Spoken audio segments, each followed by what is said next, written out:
The massive screen in Earth Defense Command lit up with hundreds of red dots. Admiral James Walker stood straight, his weathered hands clasped behind his back as he watched the incoming fleet. Each dot represented an alien ship larger than anything humanity had ever built. The smallest one was the size of a small moon. "Sir, the Stellar Dominion fleet has crossed the Pluto defense line," reported Officer Tom Brooks, his fingers dancing across the holographic controls. "Their ships are. They're enormous." Walker nodded slowly. After 30 years in the Earth Defense Fleet, he thought he had seen everything. He was wrong. The sensor readings showed vessels that dwarfed Earth's largest cities. Their smallest support ship could probably hold the entire human fleet in its cargo bay. "Open communications when they enter Jupiter's orbit," Walker ordered. He turned to face the room full of Earth's best officers. "Whatever happens next will decide the future of our species." The wait was tense. For 6 hours, they watched the alien armada move through the solar system with the slow confidence of an unstoppable force. Their massive ships pushed forward like floating mountains, their hulls gleaming under the distant sunlight. When the fleet reached Jupiter's orbit, the main screen flickered. A face appeared, gray-skinned, with 4 eyes arranged in a diamond pattern. The alien wore what looked like golden armor covered in glowing symbols. "I am High Commander Reed of the Stellar Dominion," the alien announced in perfect English. "Your primitive monitoring devices have no doubt detected our arrival. We demand Earth's immediate surrender." Walker stepped forward. "This is Admiral James Walker of the Earth Defense Fleet. We have no intention of surrendering. We are a sovereign species." High Commander Reed laughed, the sound like grinding metal. "Admiral, our smallest vessel could crush your entire— what do you call it? Fleet." The alien's upper eyes narrowed. "We have studied your ships. They are laughably small, like children's toys compared to proper warships." The command center stayed quiet. Walker noticed his officers exchanging glances. They had trained for first contact, but not like this. Not with an enemy that could probably wipe out Earth's fleet with a single volley. "Size isn't everything, Commander," Walker replied calmly. "We would prefer peaceful contact, but if you force our hand—" "Force your hand," Reed interrupted again. "Your largest ship is smaller than our crew quarters. What could you possibly do against the might of the Dominion?" The alien commander leaned closer to the screen. "We detected only 50 ships in your entire defense fleet." 50. "We have over 300 in this single battle group." Walker allowed himself a small smile. "Then I suggest you count again, Commander. You might have missed a few." Reed's face twisted in what might have been confusion. The alien turned to speak to someone off-screen, then faced Walker again. "Our sensors are the finest in the galaxy. We detect exactly 53 vessels of significant size. The rest are too small to even be considered military craft." "If you say so," Walker responded. He nodded to Officer Brooks, who pressed a sequence of commands into his console. Across the solar system, hundreds of human ships dropped their stealth fields. They had been hiding in Jupiter's radiation belt, using the planet's magnetic field to mask their presence. Reed's 4 eyes widened. The alien commander barked orders in his native language, clearly surprised. But the shock quickly turned to amusement. "So you have more toys than we thought. It changes nothing. Your entire fleet could fit inside one of our destroyers' landing bays. This is your final warning. Surrender now, or we will demonstrate true military power." Walker straightened his uniform. "Commander Reed, humanity has learned to do more with less. You mock our ships for their size, but size can be a weakness as much as a strength." He paused, making eye contact with the alien. "This is your only warning.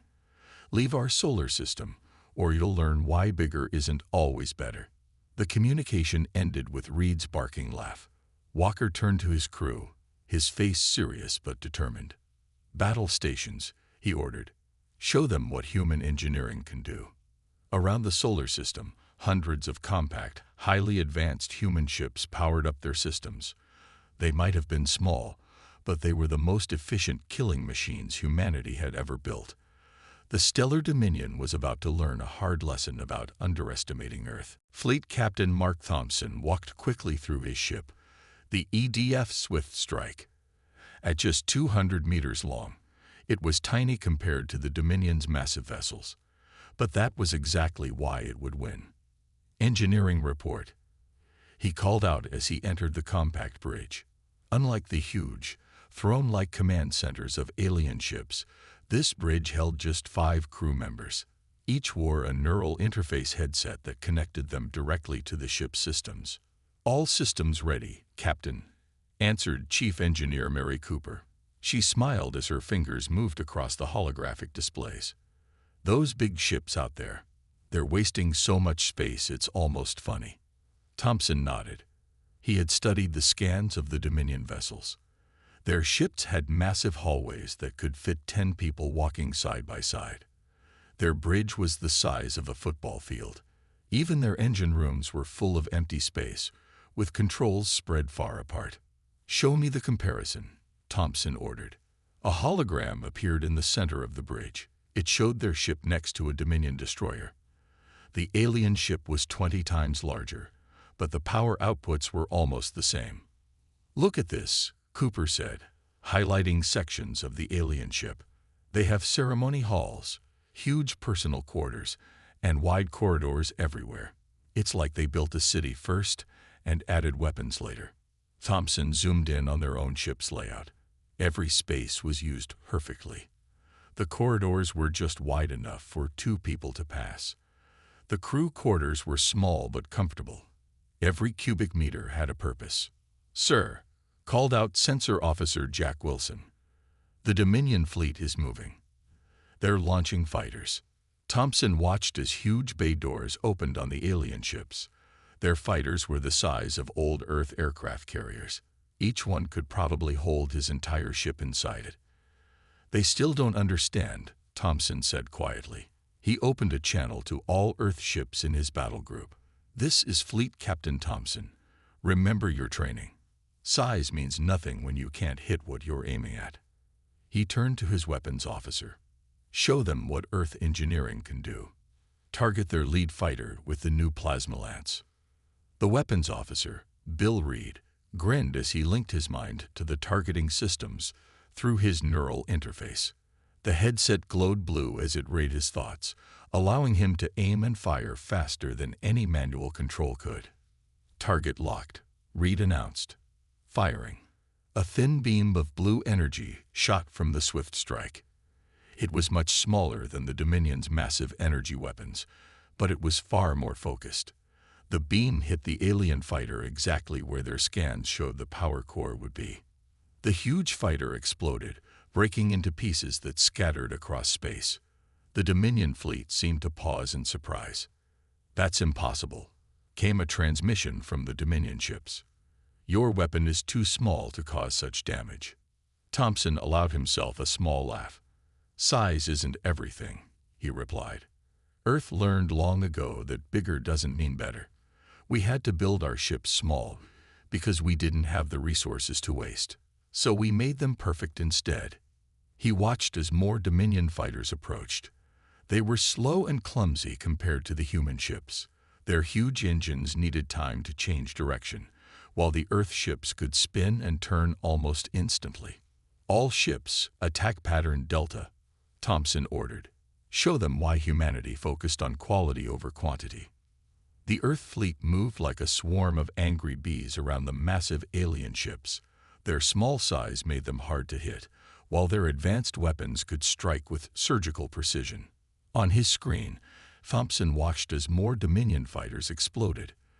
The alien fleet had expected an easy victory over Earth's tiny ships.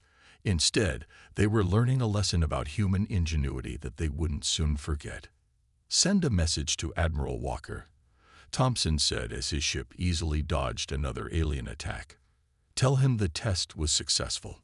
Our small ships are more than ready for a real fight." The battle was just beginning, But already the massive Dominion fleet didn't seem so invincible anymore. Sometimes, Thompson thought, the best things really did come in small packages. Captain Lisa Reed watched as another massive energy beam passed harmlessly through the space where her corvette had been just seconds before. The alien weapon could have destroyed her ship 10 times over, but it couldn't hit what it couldn't catch. "Corvette Squadron, follow my lead," she ordered, her voice steady despite the intense G-forces her ship was pulling. The neural dampeners kept her conscious as her ship, the Swift Hunter, pulled turns that would have killed an unprotected human. 5 other tiny ships fell into formation behind her. Each was barely larger than an old Earth passenger plane, but they carried enough firepower to threaten ships 100 times their size. "Target their main weapon ports," Lisa commanded. "Remember, they can't turn fast enough to track us at close range." Her squadron accelerated toward the nearest Dominion dreadnought. The alien ship was massive, like a floating city in space. Its weapons could destroy a planet, but they were designed to hit targets that were at least the size of mountains. "Their launching point defense weapons," reported her tactical officer, John Davis. "Lots of them." The space around them filled with smaller energy bolts as the Dominion ship tried desperately to hit the approaching human vessels. But the corvettes were too fast, too nimble. They dodged the incoming fire like dancers avoiding raindrops. "Now," Lisa shouted as they reached attack range. "Hit them hard." 6 human ships fired their plasma lances simultaneously. The concentrated beams struck the dreadnought's weapon ports with surgical precision. Explosions bloomed across the massive ship's hull as its own energy weapons overloaded. "Good hits," Lisa called out. "Circle around for another." A massive explosion cut her off. One of her squadron's ships had gotten too close to a defensive blast. The corvette spun out of control, its hull glowing red. "This is Green 4, came the pilot's calm voice. "Main powers down.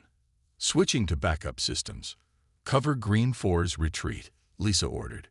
She spun her ship around, using its small size to slip between 2 of the dreadnought's defensive towers. Her weapons officer fired again, destroying both towers with precise shots. The radio crackled with an angry transmission from the Dominion ship. "Stop flying like insects. Face us in proper combat." Lisa smiled as she guided her ship through another series of impossible turns. "Why would we do that? Your ships are built to look impressive.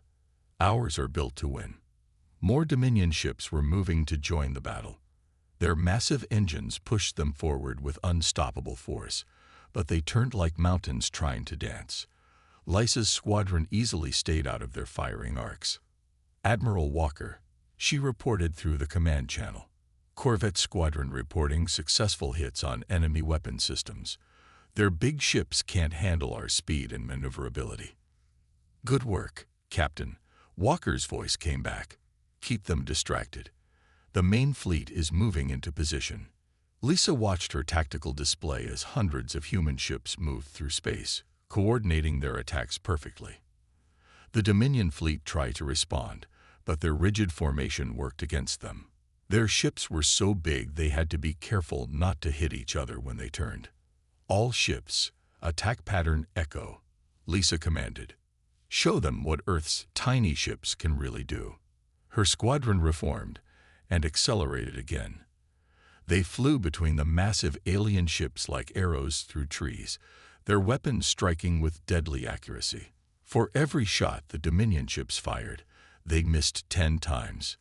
For every hit the human ships took, they landed 20. The battle was far from over, but the Dominion's advantage of size was turning into a weakness.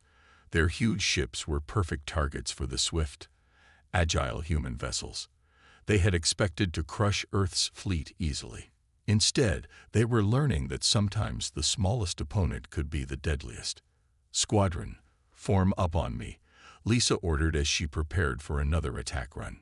"Let's show them why humanity learned to think small and strike fast." The corvettes gathered around her ship, their engines glowing bright against the darkness of space.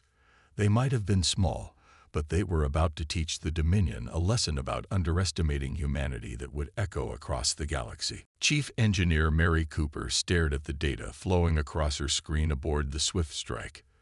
The battle had been raging for 6 hours, and every minute provided new information about the Dominion ships. What she saw made her shake her head in disbelief. "Captain Thompson," she called out, "you need to see this analysis right away." Thompson moved to her station, his neural interface glowing softly in the dim light of the bridge. "What have you found?" "Their entire fleet is running at only 20% efficiency," Mary explained, pointing to the energy readings. "Look at their weapon systems. They're just throwing massive amounts of power at everything, hoping some of it hits." The captain leaned closer, studying the data. The Dominion's massive energy weapons used enough power to run a small city, but most of it was wasted as heat and light. In contrast, human plasma lances were thin, focused, and deadly accurate. "Send this to all ships," Thompson ordered. "Focus fire on their coolant systems, if they can't get rid of all that wasted energy. Their own weapons will cook them," Mary finished with a grim smile. Across the battlefield, human ships adjusted their tactics. The Dominion fleet's huge vessels continued firing their massive energy weapons, but now the humans could see the fatal flaw in their design. After each shot, the alien ships had to wait nearly a minute for their systems to cool down. "More data coming in," reported Sensor Officer Jack Wilson. "Their shield technology is just as wasteful. They're using brute force fields that cover their entire ships, spreading the power too thin." Thompson nodded. Human ships used adaptive shields that concentrated power where it was needed most. It was another example of how Earth's limited resources had forced them to be smarter, not bigger. "Their engines are even worse," Mary added, highlighting new readings. "They're using old-style fusion drives scaled up to massive size. The energy waste is incredible. Our compact antimatter reactors are 50 times more efficient."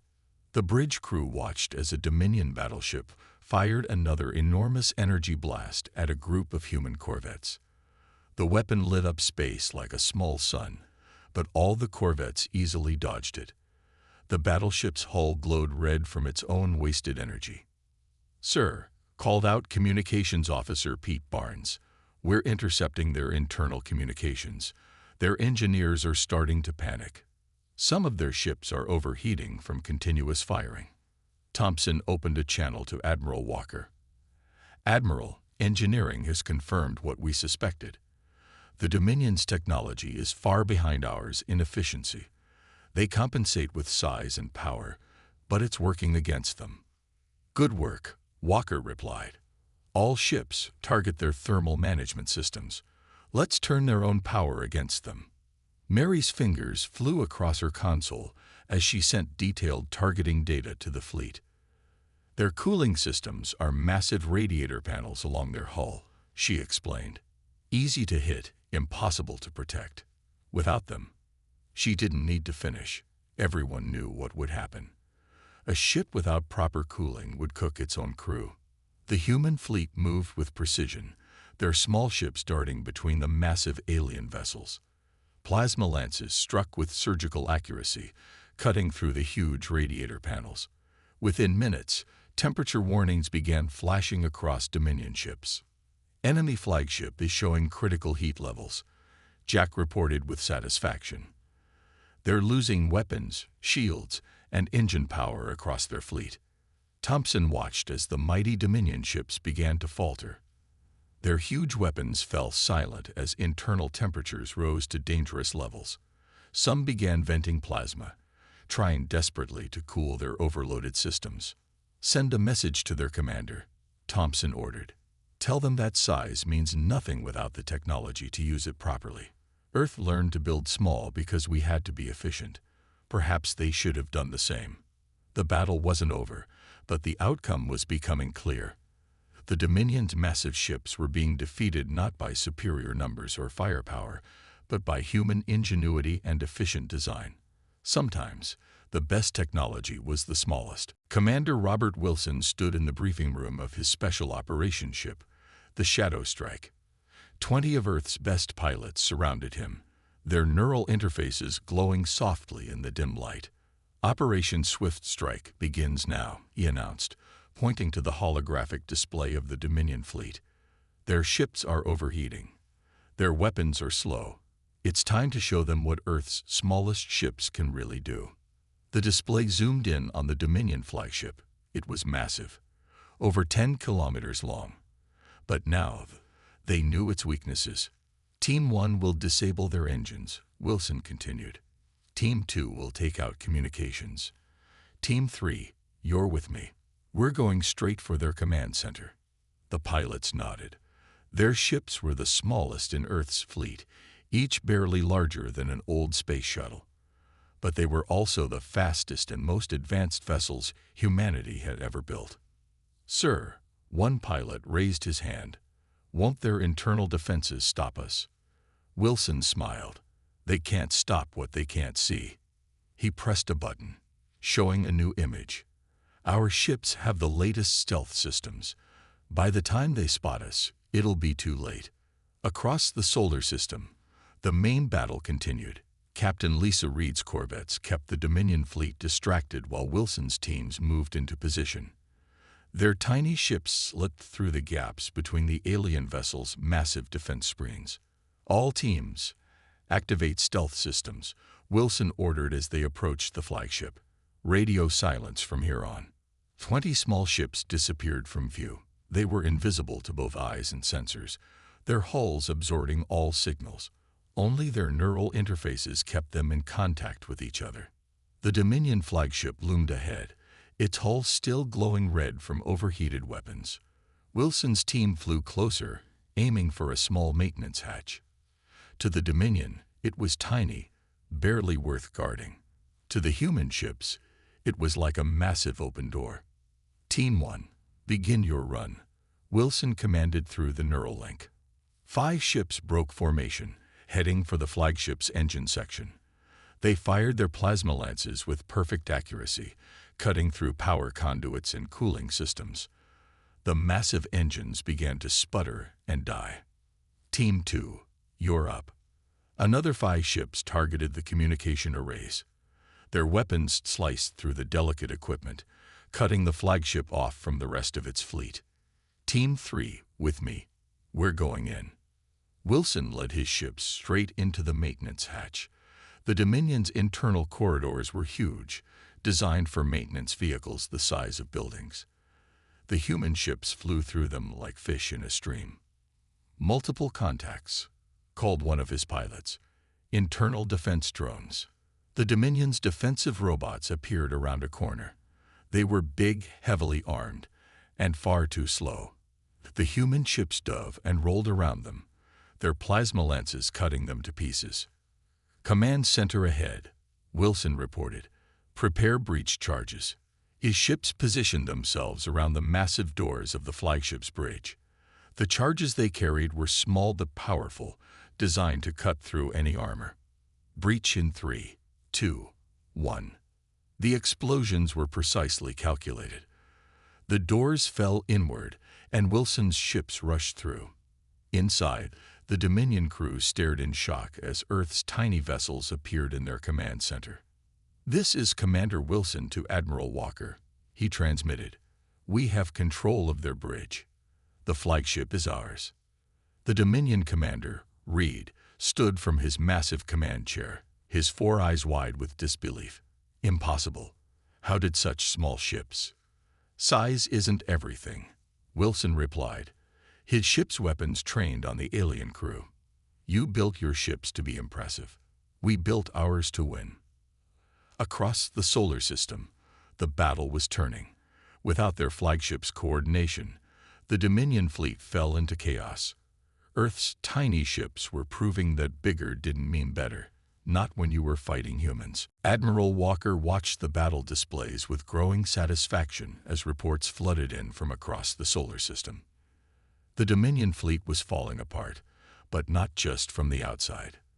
Their own crews were turning against each other. "Sir," reported Communications Officer Jane Porter, "we're picking up more arguments between Dominion ships."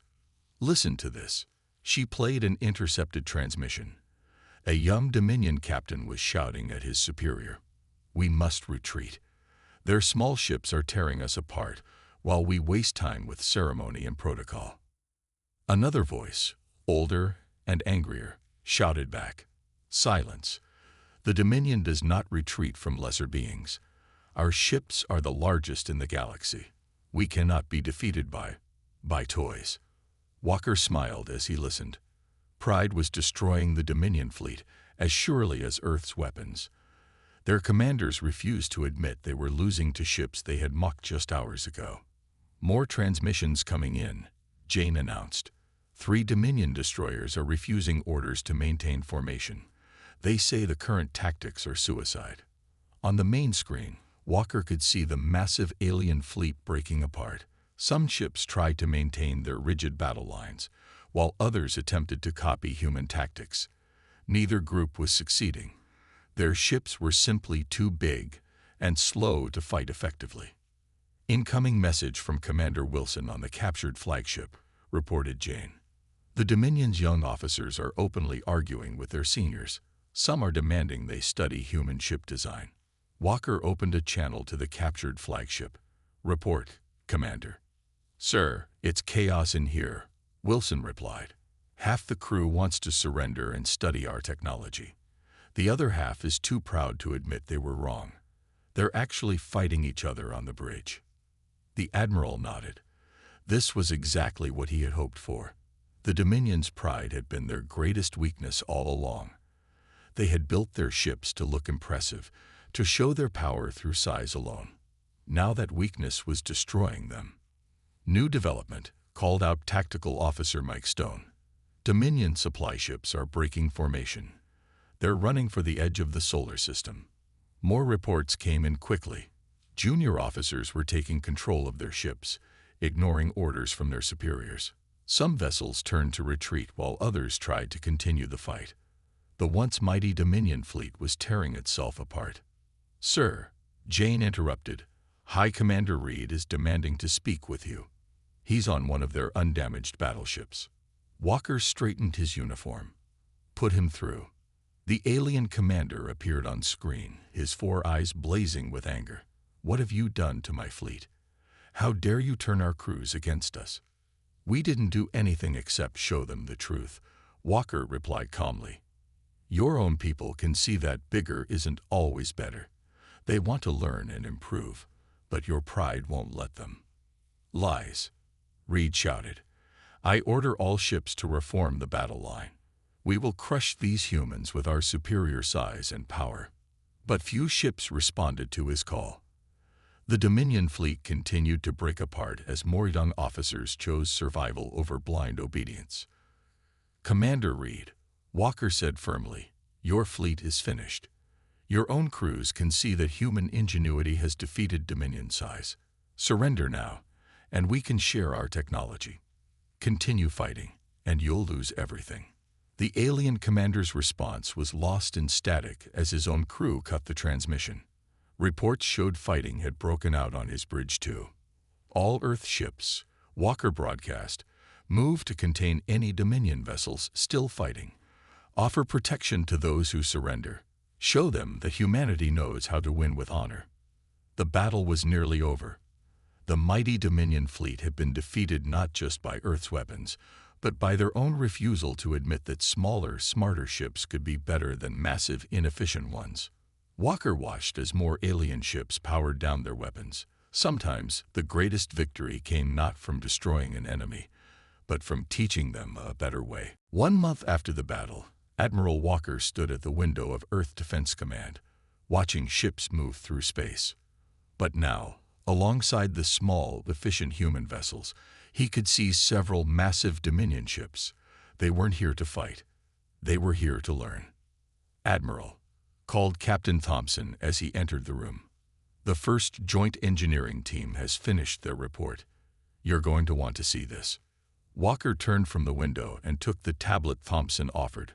On the screen, he could see detailed comparisons between human and Dominion technology. The differences were striking. "The Dominion engineers can hardly believe it," Thompson said with a smile. Our ships use 1/10 the resources but achieve better results. They're completely rebuilding their fleet based on our designs." "And High Commander Reed?" Walker asked, remembering the proud alien who had once mocked Earth's ships. Still under arrest by his own people, the younger officers have taken control of most of the Dominion fleet. They're calling it the Great Reformation. Walker nodded as he read through the report. Already, other alien species were sending ships to Earth, asking to study human engineering. The galaxy was learning that humanity's greatest strength wasn't size or power. It was the ability to do more with less. "Sir," called Communications Officer Porter from her station. "Captain Lisa Reed's Corvette Squadron just finished training the first group of Dominion pilots. They're requesting permission for a joint patrol." "Granted," Walker replied. He watched on the main screen as 6 human corvettes and 6 much smaller Dominion ships moved out together. The aliens had learned quickly, building test ships that matched human designs. "Engineering update, sir," reported Chief Engineer Cooper over the comm. "The Dominion's first compact battleship is ready for testing. They've reduced the size by 80% while maintaining full combat capability." The main screen showed the new Dominion vessel. It was still larger than human ships, but nothing like their old city-sized monsters. More importantly, it was efficient, practical, and deadly. "Message from the Galactic Council," Porter announced. "They're requesting that Earth establish an interstellar engineering academy. 17 species want to learn our ship design principles." Walker smiled as he remembered how this all started, with aliens mocking Earth's tiny fleet. Now those same aliens were rushing to copy human technology. Pride had blinded them to a simple truth: bigger wasn't better if you couldn't use the space effectively. "Admiral," Thompson said, checking his tablet again, "Commander Wilson's team just finished their survey of Dominion space. You won't believe what they found." "Try me," Walker replied. The Dominion spent so much resources building huge ships, they never explored most of their territory. Their ships were too big to enter smaller star systems or land on most planets. They missed countless opportunities because they could only think big. That made Walker laugh. Humanity's limitations had become their greatest strength. Because they had to build small, efficient ships, they could go places and do things the Dominion never imagined. "One more thing, sir," Porter added. "The Dominion Academy wants to rename their main engineering school. They're calling it the Small Ship Doctrine Institute." Walker turned back to the window, watching the ships move through space. Human vessels flew alongside their alien allies, teaching them that true strength came from making the most of what you had, not from trying to impress others with size. "Send a message to all ships," he ordered. "Tell them Earth stands ready to teach anyone who wants to learn. The age of giant, wasteful ships is over. The future belongs to those who understand that efficiency beats size every time." The stars seemed brighter somehow as Earth's influence spread across the galaxy. The species that had once mocked humanity's tiny fleet now looked to Earth for leadership. It was proof that the biggest victories often came in the smallest packages. The galaxy would never be the same, and it all started because some aliens made the mistake of laughing at human ships.